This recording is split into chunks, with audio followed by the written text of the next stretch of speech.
Assalamualaikum warahmatullahi wabarakatuh. Selamat datang di podcast Koalisi Rakyat Bersatu di tim kemenangannya Bapak Andi dan Bapak Yusnita.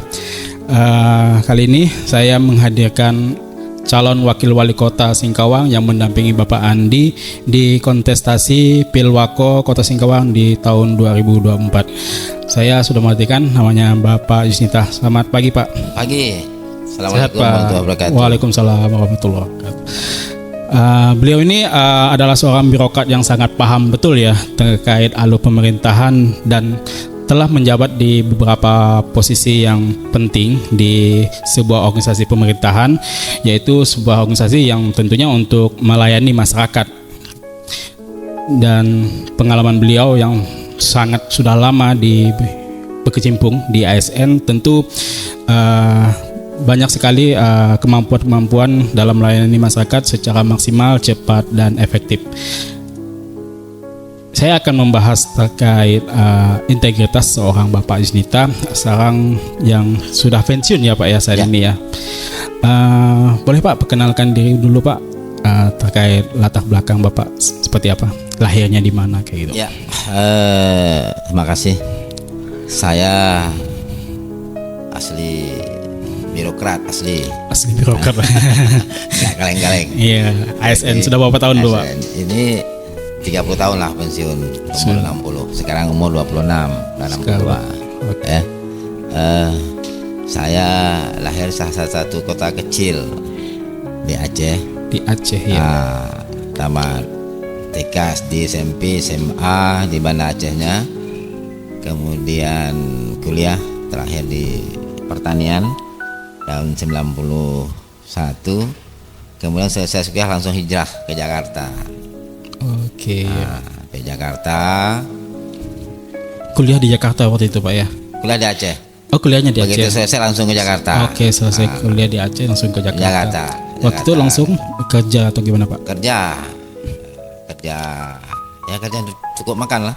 Oke, iya masih tahap pencarian gitu. Pernah jadi kondektur Kopaja dulu. Dari Ragunan Tanah Abang, Ragunan Blok M. Ragunan Blok M. Kemudian juga pernah jadi kerja di SPBU di Cijantung. Cijantung. Ini tempat Kopassus tuh. Kemudian juga banyaklah kerja di Jakarta. Kenapa tuh Pak kemarin akhirnya hijrah dari Aceh ke Jakarta tuh Pak? Karena waktu itu kan Aceh aman-aman aja gitu kan. Karena ya untuk mendapat pekerjaan itu kan harus kita berkreasi. Iya. Berani keluar diri. Untuk saya bukan tak kerja, mau jalan-jalan aja dulu. Misalnya habis Jakarta, Kalimantan. Nah, Kalimantan waktu itu tim-tim baru selesai apa namanya? Bubar yang di Indonesia habis referendum kan? Referendum ya. Saya dulu habis Kalimantan ke tim-tim, habis itu Papua langsung balik ke Aceh lagi. Rencananya kayak gitu. Rencananya pengen keliling-keliling gitu ya Pak ya. Kan, pengalaman. Selesai kan capek sekolah, jalanlah dulu. Papua sampai di sini dah, nggak bisa lagi. Akhirnya langsung berlabuh di Kalimantan. Iya. Tahun berapa tuh Pak mau di Singkawang? 92 saya udah di Jakarta.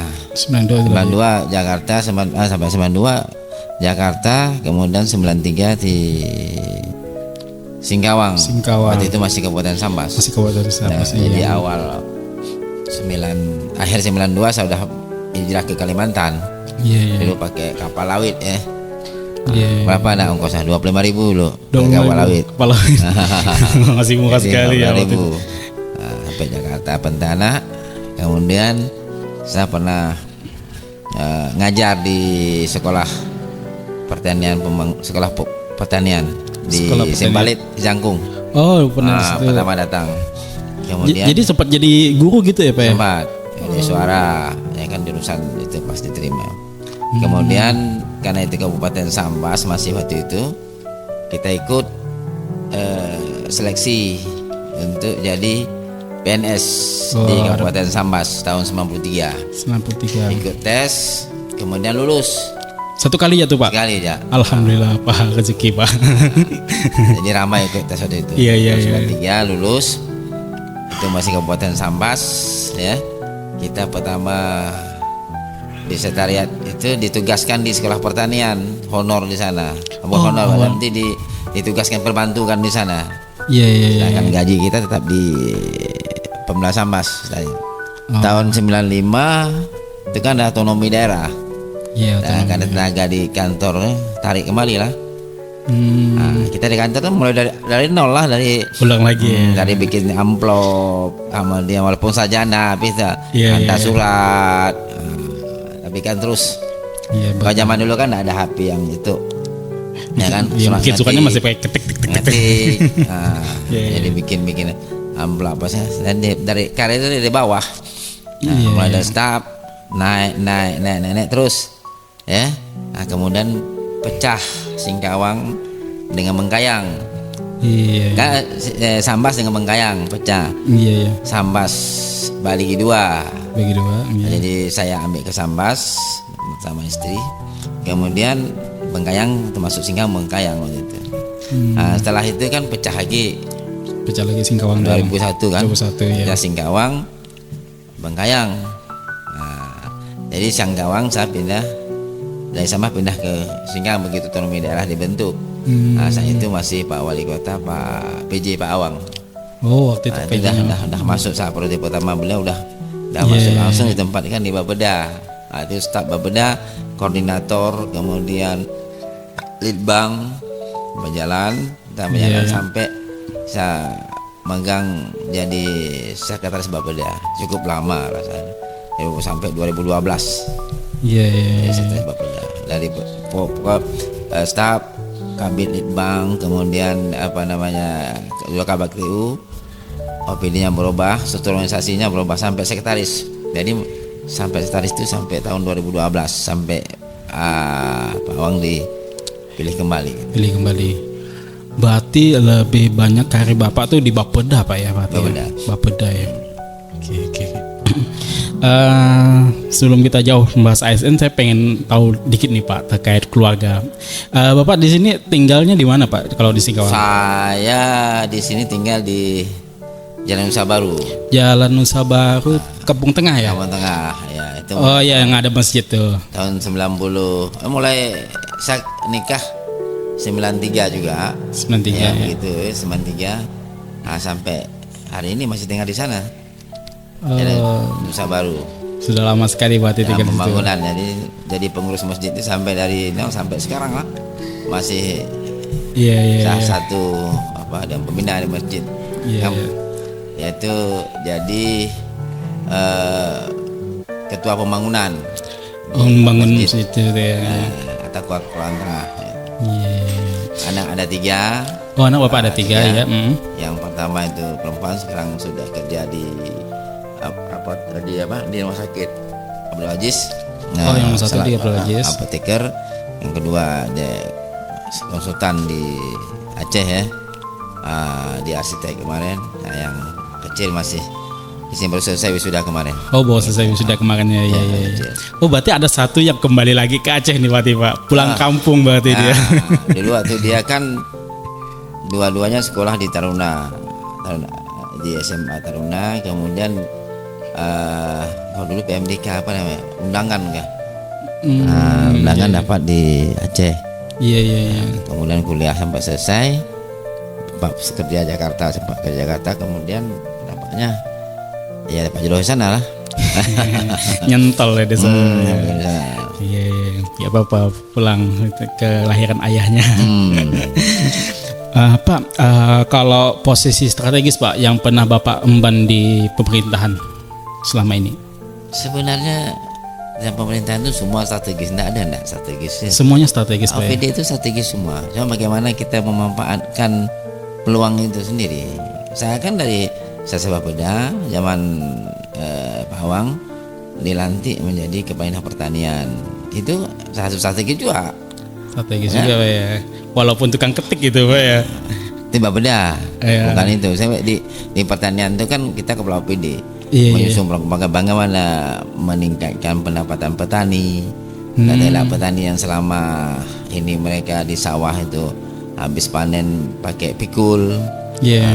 Setelah saya masuk, kita buat program jalan usaha tani. takut naik dengan pusat, sehingga kalau dulu pakai pikul udah bisa pakai tongsa, pakai motor kan. Di tengah sawah kan jauh, sampai kilo-kilo dia pukul pikul. Nah, 500 meter kan sedang juga mukulnya. Wah, udah di itu padi itu. Oh, jadi salah satu program yang Bapak pernah jalan itu jalan usaha tani itu ya Pak ya. Jadi bagaimana menghubungkan lahan pertanian ke jalan besar kayak gitu ya, supaya lebih mudah akses itu ya. Itu memang program pusat.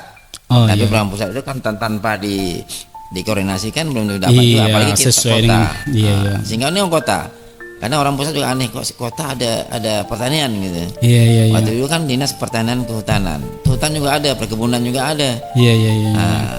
Sekarang dah merubah kan. Wewenang kehutanan, perkebunan, kehutanan itu saya tarik ke pusat, jadi nak lagi ke provinsi sekarang.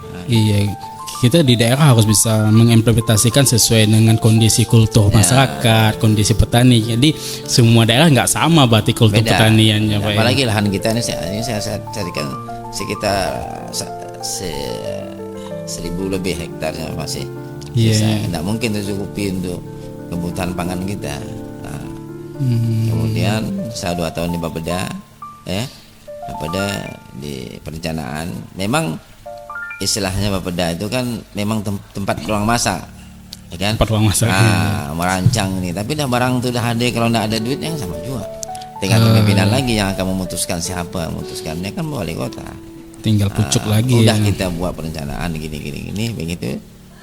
Mana eksekusinya kan di wali kota. Jadi istilahnya Bapeda itu memang tukang masak, tapi bahan dah dikumpulkan semua. Udah selesai barang ini barangnya. Eksekusi kan bukan kita. Rancangan dah ada. Sudah diberikan kajian, analisis dan segala macamnya. Tinggal bagaimana pucuk pimpinan untuk mau dikerjain kayak gitu kan. Oleh karena itu kan, karena ini peluang untuk saya sudah belajar di tingkat ini bagaimana nanti. Kemudian kalau bisa saya di pimpinan kan bisa lebih tahu masalah-masalah yang ada di bawah. Betul. Pak, selain di ASN nih Pak, Bapak kan saya kenal banyak aktif di berbagai organisasi masyarakat tuh Pak. Apa lagi Pak organisasi masyarakat yang Bapak ikuti itu Pak? Saya sebenarnya enggak juga itu ya. Banyak organisasi masyarakat yang khusus yang berkaitan dengan keagamaan itu, sosial. Itu banyak yang orang enggak mau, saya mau gitu. Ya kan? Karena hidup organisasi kan menghidupkan organisasi, bukan hidup di organisasi. Yang menghidupkan organisasi, bukan kita hidup di organisasi. Nah, itu intinya dulu. Salah satu rintisan kita kan Sapari Pajar itu. Sapari Pajar. Awal Sapari Pajar itu dari belasan orang, kita terus pertama saya jadi ketuanya, kemudian diganti terus sampai hari ini sudah ratusan lah tenaganya sekarang jamaahnya yang subuh itu tiap dari belasan orang waktu itu Pak ya. Dulu kita pergi masjid buka sendiri, kemudian azan sendiri, kawan-kawan kita ada masjid. Nah sekarang kalau dulu surau-surau bisa, sekarang nggak bisa lagi, dah penuh. Surau-surau itu tiap subuh, Jumat, Sabtu dah libur itu sampai 200-an. Ya. Jadi kita di Sapari Pajar 1 itu kan kita juga sampai membeli ambulan. Ambulan Sapari Pajar itu alhamdulillah sekarang cukup laris di Singkawang. Dan kita tidak membeda-bedakan agama Islam kah, non Muslim kah. Jadi siapapun yang memerlukan itu kita layani gitu. Sepanjang mobil itu sehat, kemudian tidak ada yang pesan duluan gitu. Yang duluan terusnya. Misalnya sampai ke Pontianak, sampai ke Ngabang. Nah itu bukan kerja saja, sama-sama. Ya. Sekarang kan Sapari Pajar dah berkembang. Jadi harus ada generasi, bukan kita aja. Harus ada generasi. Kita dah tahu juga. Kemudian di ISMI juga, saya satu prodi. Kemudian saya bilang harus ada generasi. Yang kita nggak suka. Kalau bilang nah lagi orang lain tak pistolen gitu. Saya bilang bukan saya mau, tapi kemudian kawan-kawan. Bahkan dulu ISMI itu saya ancam mereka. Oke, kalau mau kita musda, saya siap mobilisasi semua, tapi jangan pilih saya. Nggak bisa enggak, kalau pilih saya enggak mau, nggak mobilisasi, silakan saya sendiri. Akhirnya dengan kompromi yang begitu ketat, oke lah. Kemudian banyak organisasi yang gitu, cuma IPHI, Ikatan Persaudaraan Haji Indonesia. Waktu itu saya tunjuk wakil ketua. Kemudian waktu pemilihan kemarin disuruh saya jadi ketua, saya bilang enggak, saya juga wakil ketua aja, ketua harian enggak, karena banyak lah lain, masa kita harus generasi itu kan kita kembangkan. Jangan sampai begitu ke depan enggak ada lagi generasi kita yang bisa. Kalau organisasi kan harus belajar, nggak bisa kita instan, nggak bisa dari bawah dulu meningkat kan, belajar, faktor belajar. Nah, kemudian dulu zaman awal saya juga pernah di DMI wakil ketua, termasuk Pak Muklis DMI. Setelah musda mungkin saya nggak itu lagi. Kemudian di MUI Ulama juga pernah jadi sekretaris Majelis Ulama. Ya, sekarang mungkin udah jadi biar penasehat lah. Iya. Jadi semua itu saya lakukan untuk kepentingan masyarakat. Jadi kalau saya lakukan itu kalau ketemu orang udah biasa gitu, Pak. Itu bukan hal yang baru bagi saya, bagi kita masalah organisasi keumatan ini. Kemudian juga kita terus melakukan program-program untuk bagaimana umat ini baik ke depan. Kemudian saya juga ketua Yayasan Pemakaman Muslim. Zaman Pak Awang dulu kita beli tanah. Itu ada 6 hektar tanah itu. Ada 6 hektar untuk perkuburan Muslim. Di berbagai daerah itu. Hanya di Jalan Senen. Jalan Senen. Jadi ada 6 hektar itu. Di Singkawang Utara. Singkawang Utara. Iya. Khusus untuk kuburan Muslim nanti. Orang Muslim kalau udah ke sana. Cuma kan perlu kita gerakkan infrastrukturnya. Karena ke depan kan tidak mungkin dalam kota ini kuburan habis. Ini kan penuh habis nanti. Iya, sudah banyak sekali. Inilah satu langkah yang sudah kita buat untuk sudah dipersiapkan gitu. Pak Yus, berarti sudah sekitar 30 tahunan Pak Yus jadi pas 30 ya. Pensiun tahun berapa kemarin tuh Pak? 2023. 2023. Oh, berarti baru setahunan lebih lah gitu ya. Berarti umur 60 tahun. Iya. 30. Selama menjadi ASN Pak, apa yang Bapak pegang teguh itu Pak? Itulah kejujuran itu yang penting, disiplin. Kejujuran dan disiplin. 2 poin itu aja Pak. Yang jelas kita ini kan kejujuran, disiplin, dan tidak boleh pimpinan itu harus mengayomi, mengayomi semua. Tidak ada membeda-bedakan ini stafnya. Kan dari staf semua penting, orang dalam satu organisasi semua penting, tidak ada anak penting. Kalau satu yang tidak bergerak, udah hancur semua satu organisasi. Tempat roda lah. Kalau penting satu tidak ada kan tidak bisa berjalan pun sama juga. Karena itu yang perlu saya tekankan kawan-kawan kan. Disiplin itu penting. Kemudian kita disiplin kan macam-macam. Mungkin rapat jam 8 jam 8. Yang rapat jam 9 datang lagi kan repot jadinya.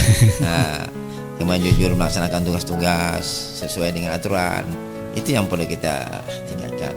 Kadang-kadang juga ada hal yang staff juga ada melakukan hal kita fair aja lah. Kalau di dalam suatu tim organisasi pemerintahan Pak, seberapa dekat Bapak dengan bawahan lah kayak gitu? Saya mau cerita dekat, nanti baru tanya di Dinas Pertanian dengan Bapeda bagaimana Pak Yus gitu. Mungkin istilahnya kita ini kan mereka juga manusia kan. Iya. Kan nih berjalan saat kita naik turun kan gitu. Jadi kalau saya setiap saat itu ada orangnya, setiap orang itu ada zamannya. Setiap masa ada orangnya ya. Setiap orang itu ada masanya ya kan. Pernah jadi kepala Bapeda, pernah kena pertanian. Ini kan kita nak lagi orang masih mengingat kita, minimal telepon, aduh ada, temu jalan masih bisa. Assalamualaikum Pak, apa kabar Pak, masih sebut. Kan jangan sampai kita jadi pejabat nih, begitu selesai ketemu anak buah pun dah takut. Alhamdulillah Pak ya. Kalau kawan-kawan yang di SN lah, sepanjang dia tahu, tetap masih ada komunikasi.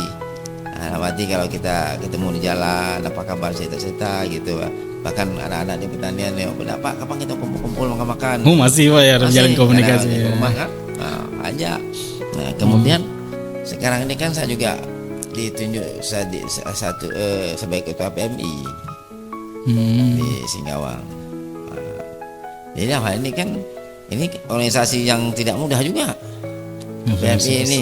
Iya, organisasi besar tuh. Alhamdulillah kemanusiaannya. Begitu saya dilantik, langsung kita bergerak. Semua di kecamatan-kecamatan itu kita bentuk semua ranting-ranting. Alhamdulillah sekarang di kecamatan 5 kecamatan sudah terbentuk semua rantingnya. PMI Kota Singkawang. Dan setiap kegiatan terus, donor darah. Terus kita aktif mencari darah untuk kepentingan umat. Ini kan sudah 71 tahun. Namanya ulang tahun PMI kemarin kita mengadakan apel bersama dengan PMR yang selama ini tidak pernah lakukan. Mungkin Pak PJ juga ini PMI betul-betul dah baik gitu. Kemudian kita kemarin kerja bakti juga, bakti sosial, membersihkan pantai, membersihkan mangrove, itu semua kawan-kawan di kecamatan. Pak, kalau mumpung kebetulan ternyata Bapak adalah seorang ketua PMI, kondisi darah di Singkawang bagaimana Pak untuk bank darah? Itu kan fleksibel dia. Fleksibel. Cuma semua kita ini kerjasama semua rumah sakit ya. Kecuali Aziz mungkin dalam proses ini. Itu darah sepanjang ada tidak masalah. Tapi kita berusaha terus kita nih. Kurang pasti kurang. Kawan-kawan di pendonor kita sudah pelihara itu. Biasa kan sering kontak kan tuh di data gitu kan pendonor-pendonor gitu. Kebetulan saya juga masuk dalam grupnya gitu. Kebetulan saya biasa rutin 3 bulan atau 4 bulan sih untuk donor kayak gitu. Pak, di saat banyak orang sudah pensiun nih Pak, terus dia menikmati masa tuanya lah kayak gitu. Kenapa Bapak akhirnya memilih terjun menjadi wakil wali kota nih Pak? Oh itu ya.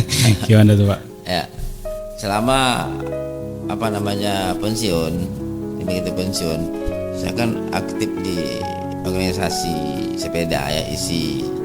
Saya wakil ketua ISI Kota Singkawang. Kemudian kita terus beraktivitas. Kemudian itulah lari ke organisasi keagamaan. Kemudian suatu saat Pak Andi ngajak saya bagaimana untuk jadi pendamping saya. Bla bla bla bla. Jadilah hari ini. Alhamdulillah sudah daftar dan sudah dapat nomor urut, tinggal kita bertanding. Jadi itu karena Pak Andi ini kan salah satu dokter juga, ilmunya banyak, ke masalah-masalah ya, orang teknik juga bagaimana. Kalau pemerintahan saya dah istilahnya 30 tahun dah bisa. Nanti kami berdua berbagi lah, tinggal berkolaborasi kemudian bagian luar itu Pak Andi cari bagaimana jaringan segala macam. Jelas harus wakil ya, posisi wakil gitu. Jangan posisi wakil jadi wali kota nggak bisa. Bagi tugasnya. Pak, ide program apa Pak yang coba Bapak sampaikan kepada masyarakat nih Pak, atau yang pengen Bapak wujudkan nih ketika menjadi wakil wali kota nanti? Ini ada 3 program kita nih. Ada 3 program Pak ya. Prioritas pertama. Ya. Sesuai nomor urut kayaknya Pak ya. Nomor urut 3 yang pertama tadi masalah SDM. Banjir itu kan itu. Kemudian yang ketiga UMKM juga. Semua prioritas 3 ini. Jadi kan nanti kita pilih UMKM sini. Kemudian banjir ini memang utama sekali. Utama 3 program itu menjadi prioritas kita. Jadi SDM unggul, kemudian banjir, kemudian UMKM. Kalau UMKM ini penggerak ekonomi. Kita tadi kan dah ke pasar. Bagaimana gerak pasar, sepi pasar. Mungkin karena faktor infrastruktur pasar juga masih tidak belum tidak memadai lah, kumuh ya. Dalam kutip tuh masih kumuh lah gitu. Jadi kalau misalnya Andi Yusnita jadi ke depan, pasar tetap kita bongkar, tapi kita perbaiki dengan dana pemerintah. Dengan menggunakan dana pemerintah, bukan pemerintah. Bagaimana caranya nantilah kita bentuk. Andi Yusnita akan mencari solusinya. Jadi kalau pasarnya bagus, bersih, otomatis nanti pengunjung dari Pontianak, dari mana lebih enak. Karena malas begitu, aduh pasar kata kan. Iya. Baca apa segala macam, baca tapi kok kumuh gitu. Iya. Tadi kita tuh wawancara dengan beberapa pemilik pasar, mereka setuju. Nggak ada masalah ya. Kita berbagi, terahab lah. Iya, iya. Intinya tidak membebani mereka sih tadi kalau saya lihat gitu. Mungkin kalau udah Iya, wawancara. iya, ada juga. Memang mereka ya banyak yang menyatakan bahwa kondisinya sepi kayak gitu. sepi. Iya, banyak faktor sih akhirnya mengapa Ya. pasar itu jadi sepi gitu kan. Salah satu itu lah. Iya, iya. Pak Yus kan memang lahirnya aslinya Aceh Pak ya. Tapi udah sangat lama berdomisili di Singkawang. Seberapa bangga Pak menjadi orang Singkawang? KTP Bapak Singkawang Pak ya? Udah lah. KTP Singkawang, udah bangun tidur nak dipikir aja KTP ke Singkawang. Iya. Bagaimana? Dah dulu PNS kan, oh nih bangun tidur apa ke saya lakukan untuk petani saya besok. Kan gitu. Iya. Sekarang nanti aja wakil kata bagaimana apa masyarakat ke saya nanti. Kan ini dah global sekarang, masalah bukan primordial lagi. Primordial ya. Primordial. Dia kesukaan ada. Kita ini sekarang udah Indonesia. Ya. Iya. Nah, ini kita berharap ke depan dengan saya terpilih jadi wakil kota kerja sesuai aturan yang ada lah. Nah, tetap kita bagaimana kemiskinan itu bisa kita hilangkan, sapalah pengangguran. Ini yang ikutan tadi. SDM itu kan ikut SDM itu lah pengangguran, kemudian pertumbuhan ekonomi apa segala macam disiplin pendidikan. Itu kan karena ada SDM-nya. Gitu. Iya. Jadi sudah mengabdi sangat lama di Singkawang, otomatis apa yang Bapak lakukan memang khusus untuk orang Singkawang Pak ya. Jelas lah. Gitu. Karena kalau dulu saya di pertanian itu sering ke lapangan, jadi tahu masalahnya. Iya, sambil goes-goes itu pakai sepeda gitu. Tanya. Ada cerita menarik Pak selama goes Banyak.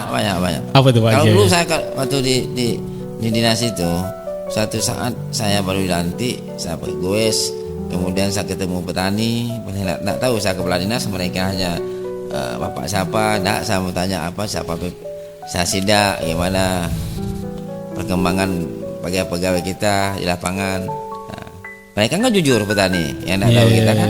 Nah, setelah itu saya panggil, saya briefing, kita beri pengarahan kepada kawan-kawan di penyuluhan. Kita ini kan apa namanya pelayanan masyarakat, bukan untuk melayani. Ya. Nah, jadi kalau ASN itu melayani, bukan untuk dilayani. Satu pendidikan, kan bagaimana melayani pendidikan kepada warganya. Semua warga itu tidak ada yang tidak sekolah. Nah, nanti bagaimana program ke depan itulah dia. Kita sisir mana rumah tangga yang kenapa anak sekolahnya enggak berduit. Nah, itu tugas kita. Membantu mereka enggak ada lagi orang Singkawang enggak sekolah. Jadi kalau sekarang programnya wajib belajar 13 tahun itu harus kita jamkan, kita itu sesuai dengan RPJM misalnya itu. Ada RPJM itu. Karena tugas wali kota itu mulai anak-anak itu belum menikah, diberi edukasi kepada mereka yang mau nikah, kalau apa-apa yang dilakukan sehingga gizinya bagus anak itu kan perlu ada, itu tugasnya pemerintah sampai meninggal.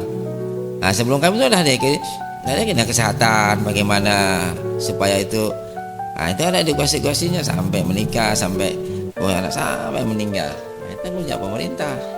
Memang berat pemerintah ini. Ya, tadi saya ikrarkan, udah saya niatkan jiwa raga kita untuk membakti untuk pemerintah Kota Singkawang. Oke Pak, saat ini Pak sangat banyak beredar isu-isu berbagai macam. Bapak ini diisukan, ini lucu agak gimana ya? Oke. Bapak ini diisukan adalah titipan dari paslon lain. Bagaimana Bapak menanggapinya Pak? Itu hoax itu sebenarnya. Hoax Pak ya? Iya, masa titipan-titipan? Ini kan pemerintah ini nggak bisa main ini. Iya kan? Iya. Nah, gimana Bapak jadi wakil wali kota nih serius Pak ya? Serius, pengen menang Pak ya? Menang. Bukan main-main. Nah, bahkan Pak Andi pun sebelum mengambil, saya tanya Pak Yus, kalau seandainya Pak Yus jadi wakil wali kota, apakah ada intervensi dari luar? Saya bilang tidak ada Pak, saya udah bebas, saya udah pensiun. Mana ada intervensi lagi? Iya. Kecuali saya ASN itu masih ada atasan, kena lagi. Sekarang kan saya apa namanya nggak ada intervensi. Ini nggak ada kalau bilang hoax itu ya. Mungkin banyak isu yang beredar. Saya pergi ke masjid, bisa tanya, oleh masjid bilang Pak Yus gini. Bahkan waktu itu saya mau itu banyak yang kawan-kawan nanya, benar gak, serius gak? Bahkan hari ini masih ada orang yang bertanya, seolah kita tidak serius gitu. Nah, sampai hari ini masih ada. Bahkan apa-apa dimasuk di medsos. Untuk saya tidak ada apa ya. Kita kan jalan terus. Alhamdulillah untuk saat ini kan masyarakat mulai menerima kita.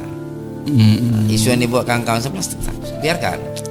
Yang penting kita mau cari menang tuh tidak boleh menzalimi orang, jalan aja sehingga ke depan betul-betul bisa kita raih kemenangan ini. Tidak ada titipan-titipan, tidak ada. Kan banyak yang diberedarkan tuh foto-foto Bapak waktu masih jadi ASN. Iya. Atasan kita gimana? Iya, foto-foto lama. Iya. Saya pun tidak pernah lihat. Banyak tuh Pak di Facebook apa semacam. Sepeda apa segala macam. Sepeda itu. Iya. Saya kan kawan dengan Bu Cumi, dengan apa namanya mantan wali kota, dengan Pak Sujanto. Pak Sujanto satu kampung gimana? Satu jemaah masjid, masa kita ketemu dia kita ngindar gitu kan. Nggak ada urusan itu. Masalah politik, masalah dia masa pribadi masing-masing lah. Mana bisa kita gabung. Orang melihat boleh aja. Tapi prinsip masing-masing lah. Nah, beliau ketemu di bahasa-bahasa aja kami. Nggak ada masalah. Bahas masalah pilih masing-masing. Bahas masalah umat lah. Nggak ada. Jadi kalau kawan-kawan nanti ada hal gitu, nggak usah percaya, saya betul-betul maju sebagai wakil wali kota ini betul-betul ikhlas ya. Bagaimana untuk memperbaiki singkang ke depan. Karena ini saya lihat yang maju itu aja. Kan ada berani yang lain. Maaf kawan ya. Nggak ada berani yang lain. Coba lihat nih. 2 pasang udah pernah semua 5 tahun lalu juga ada. Iya, udah pernah jabat kan. Udah pernah. Nah, ini enggak ada. SLM enggak berani. Ada apa? Coba. Pas Pak Andi ngajak saya siap untuk bertanding dengan program-program yang sudah kita buat gitu. Kan bukan dia apa namanya bertanding babi buta. Kan ada hitung-hitungan juga. Iya, apalagi Bapak selaku mantan kepala Bapeda, perencanaannya udah pasti matang gitu Pak. Jelas Pak. Kalau selama ini kan kita di bawah nggak bisa kebijakan. Kalau ini kan ada Pak Wali ini apa namanya program-program yang bisa lakukan ditelaah oleh tim. Oke lanjut gitu. Nah, kalau dari kepala BPD kan jauh masih kita mesti joret Pak. Ini nggak usah dulu. Ini. Kita udah capek-capek nih analisis, kajian segala macam, sekali diajukan coret. Jadi bukan berarti duit memang agak terbatas kita. Ini bagaimana teknik yang kita lakukan untuk memperjuangkan itu aspirasi masyarakat itu.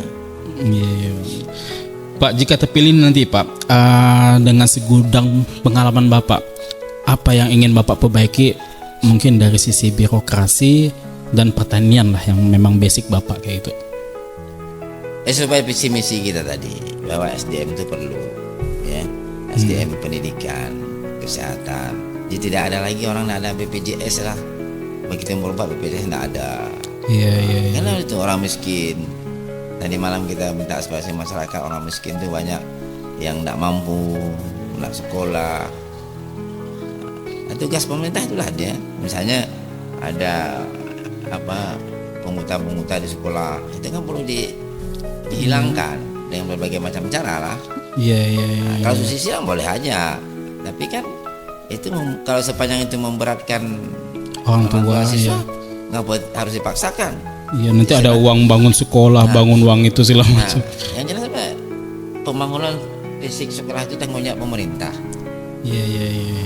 Warga itu sudah sesuai aturan undang-undang itu hanya pergi sekolah saja, kecuali beli baju, beli sepatu, tapi untuk beli bangku, beli ini, beli itu tidak ada. Itu kepentingan. Itu kan infrastruktur kewajiban sekolah, dari sekolah. Sekolah bocor lah. Nah, bagaimana kita memanage? Kadang-kadang jangan sampai yang sunat diwajibkan, yang wajib disunatkan.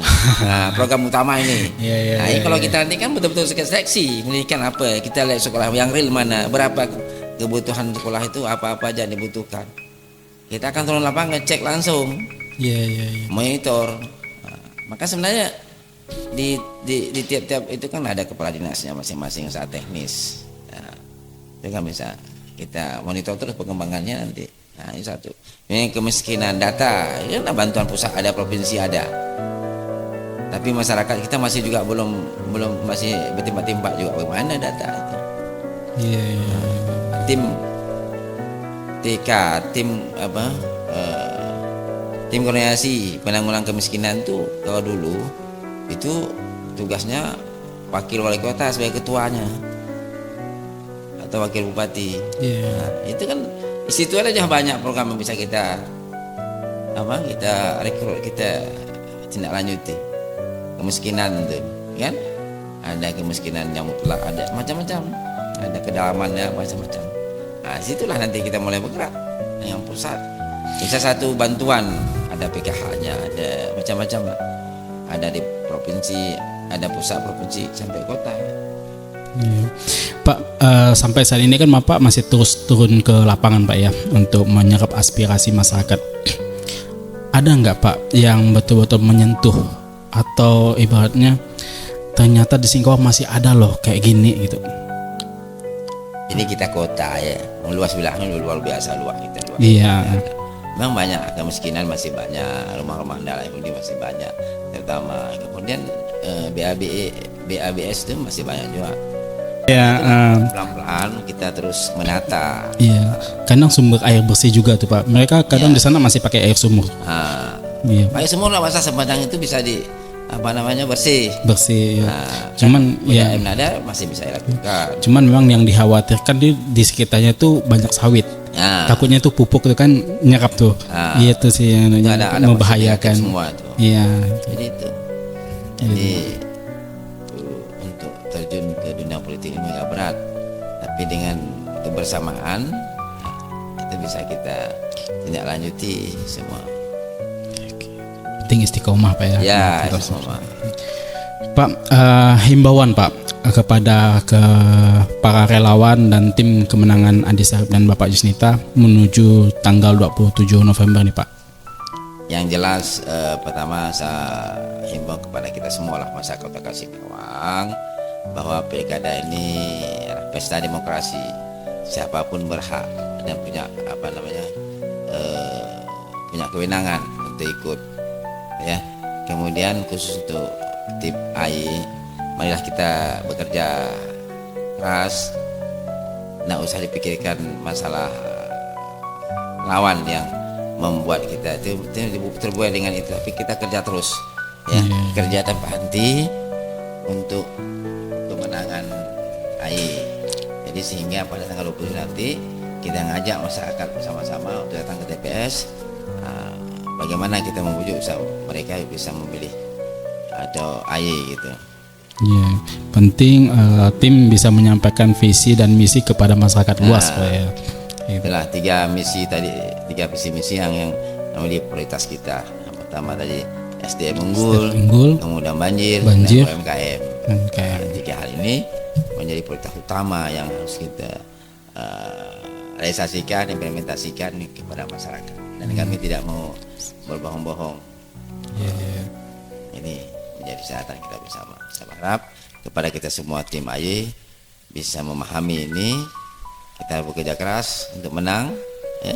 Tapi kalau kita duduk di posko terus nggak akan menang kayak orang. Jadi kan bukan orang di posko. Yang mesti orang masyarakat walaupun hanya satu hari dapat 2-3 suara itu lumayan. Satu suara itu nggak menentukan gitu. Nah gitu. Penting tetap semangat ya teman-teman. Semangat kita. Gitu. Jangan lupa pilih nomor 3. Satu apa Pak tadi Pak? Iya adanya tagline-nya. Yang pertama SDM unggul, kedua banjir, ketiga UMKM. Oke. Tiga itu. Yang tiga ini kan sampai berjalan sama berjalannya.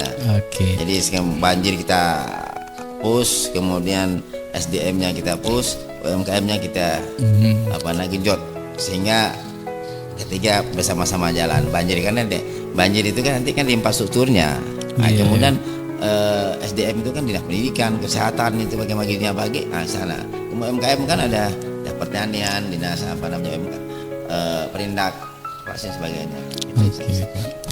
Oke Pak, berakhir sudah Pak podcast kita pada siang hari ini. Terima kasih sudah datang di podcast Koalisi Rakyat Bersatu, tim kemenangannya Bapak Andi dan Yusnita. Sampai jumpa di podcast selanjutnya. Jangan lupa tanggal 27 November pilih nomor 3. 1 dibuka, 2 dilihat, 3 dicoblos. Wah, Assalamualaikum warahmatullahi wabarakatuh.